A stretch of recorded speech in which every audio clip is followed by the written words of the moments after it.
নীলাঞ্জন একটা ভালো অফিসে চাকরি করে।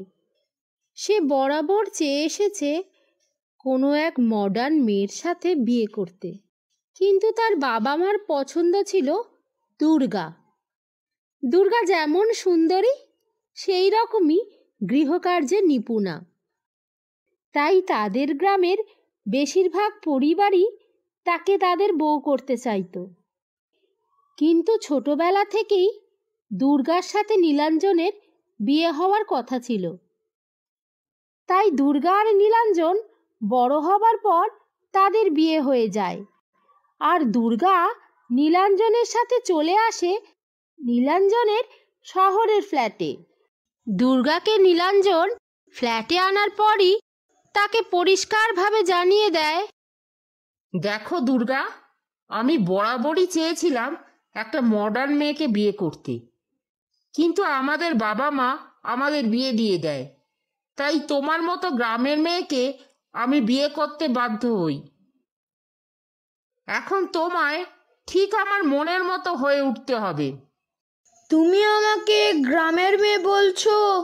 তুমিও তো গ্রামের ছেলে। হ্যাঁ, আমি গ্রামের ছেলে, কিন্তু পড়াশোনা করব বলে আজ থেকে 6 বছর আগে শহরে চলে এসেছিলাম, আর তখন থেকেই শহরে আছি। আর এখন আমি একটা ভালো কোম্পানিতে চাকরি করি। তাই আমি শহরের ছেলে না গ্রামের ছেলে সেটা বলে না দিলে বোঝা যায় না, কিন্তু তোমাকে দেখলেই যে কেউ বলে দেবে তুমি একটা গ্রামের মেয়ে। তাই আমি যেমন বলি সেইভাবে চলো।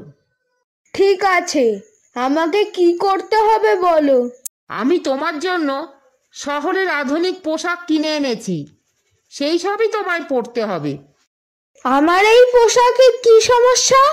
আমি তো আসার সময় দেখলাম শহরের মেয়েরাও শাড়ি পরে। তুমি যাদের দেখেছো তারা মায়ের বয়সী। আমাদের বয়সী কোনো মেয়েরাই 5 হাত কাপড়ের তলায় থাকে না।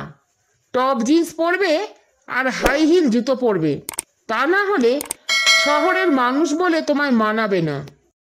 আমি তো শহরের মানুষ নই। আমি কেন শহরের মানুষদের মতো জামা কাপড় পরবো? আমি যেমন আমি তেমনই থাকবো। দেখো, আমি তোমার স্বামী, আমার কথা মতো তোমাকে চলতেই হবে। আমার কথা না শুনলে আমি তোমাকে এখানে রাখতে পারবো না। আমি বাবা মায়ের সাথে কথা বলছি, তুমি তাদের কাছে গিয়ে গ্রামে থেকো। আমার এখানে থাকতে গেলে আমার মতো চলতে হবে, তা না হলে আমার বন্ধু বান্ধব পরিচিতদের কাছে আমার মান নষ্ট হবে। আমাকে যদি এতই অপছন্দ, তাহলে তুমি আমায় বিয়ে করলে কেন? বিয়ের আগে তো বলতে পারতে তুমি আমায় পছন্দ করো না, তোমার শহরের আধুনিক মেয়ে পছন্দ। তাহলেই তো সব কিছু মিটে যেত। আমি তো জানতাম মেয়েরা জলের মতো হয়, যে পাত্রে রাখা হয় সেই পাত্রের আকার ধারণ করে। আমার তো জানা ছিল না তুমি এই রকম জেদি। দেখো, আমি জেদি নই। শহরের ওই ছোটখাটো পোশাক পরতে আমার লজ্জা করে, সেই জন্যই আমি ওইসব জামা কাপড় পরতে চাই না। তুমি কি এর আগে ওইসব জামা কাপড় কখনো পরেছো? তুমি ওসব না পরেই বলে দিলে ওইসব জামা কাপড় পরলে তোমার লজ্জা করবে। শোনো, মানুষ অভ্যাসের দাস। তুমিও ছোটখাটো জামা কাপড় পরা শুরু করো, দেখবে অভ্যাস হয়ে যাবে। আর শুধু পোশাক পরলেই তো শহরের মানুষদের মতো হয়ে ওঠা যায় না। খাবারের অভ্যাসও তোমায় পরিবর্তন করতে হবে। আচ্ছা, সকালবেলা তুমি কি খাও? আমি সকালবেলা পান্তা খাই। আমি এটাই গেস করেছিলাম। এখানে সকালবেলা পান্তা খাওয়া যাবে না। এখানে সকালবেলা ব্রেকফাস্টে টোস্ট, ওটস, কর্নফ্লেক্স এইসব খেয়ে থাকি। আর মাঝে মধ্যেই আমরা রেস্টুরেন্টে গিয়ে নুডলস, পাস্তা এসব খাই। তাই তোমাকে এসব খাওয়া শিখলেই শুধু হবে না, এসব রান্নাও শিখতে হবে। মাঝে মধ্যেই আমাদের অফিসে গেট টুগেদার পার্টি হয়। তাছাড়া আমাদের কলিগরা একে অপরের বাড়িতে আসে। সেই সময় কেউ যদি তোমাকে সকালবেলা পান্তা খেতে দেখে বা বিকেলবেলা পেঁয়াজ লঙ্কা মেখে মুড়ি খেতে দেখে, তাহলে তো হয়েই গেল। এসব খেলে অসুবিধা কোথায়? এসব খেয়েও তো মানুষের পেট ভরে। হ্যাঁ, পেট ভরে, কিন্তু শহরের অভিজাত মানুষরা এইসব খাবার খায় না। তাদের মনে হয় এসব গরিব মানুষদের খাবার। আর শোনো, একটা কথা মাথায় রেখো, আমি তোমাকে খাওয়াবো পড়াবো, তাই আমি কি খাওয়াবো আর কি পড়াবো সেই ডিসিশনটা আমিই নেব, তুমি নয়। তোমার খাবার দরকার তুমি খাবে, পড়ার দরকার তুমি পড়বে। এছাড়া অন্য কোনো বিষয়ে তোমার মাথা ঘামাতে হবে না। ঠিক আছে, আমার যখন কোনো কথার গুরুত্ব তোমার কাছে নেই, তাহলে আর কথা বলে কি লাভ হবে? পরের দিন থেকেই দুর্গা শাড়ি ছেড়ে নীলাঞ্জনের পছন্দ মতো পোশাক পরে আর খাবার খায়। কিন্তু তার পছন্দের পান্তা আর মুড়ি ছেড়ে নুডলস, পিৎজা, ওটস খেতে দুর্গার মোটেই ভালো লাগতো না। তাই সে ঠিকমতো খাবারও খেত না। ক্রমশ সে দুর্বল হতে লাগলো।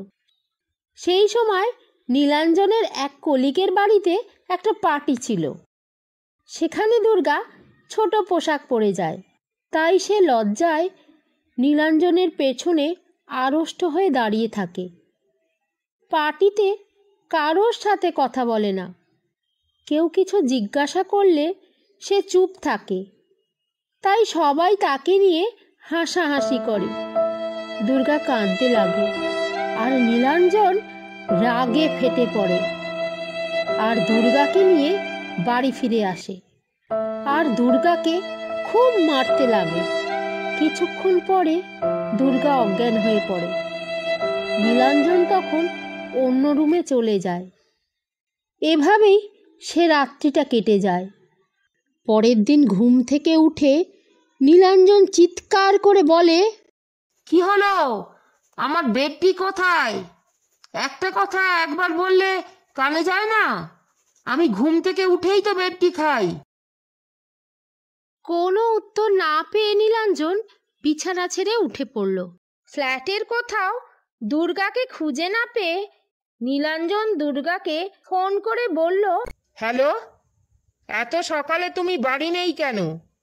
কোথায় তুমি? হ্যালো, আমি অনেক চেষ্টা করেছিলাম তোমার সাথে মানিয়ে গুছিয়ে থাকার, কিন্তু তুমি আমার ভালোবাসার, আমার স্বার্থত্যাগের কোনো দাম দিলে না। তাই আমি বাপের বাড়ি ফিরে যাচ্ছি। ফিরে এসো এক্ষুনি, তা না হলে আমার বাড়ির দরজা তোমার জন্য চিরকালের মতো বন্ধ। তখন পেটে জ্বালা ধরলেও আমার হাড়ির ভাত তোমার জুটবে না।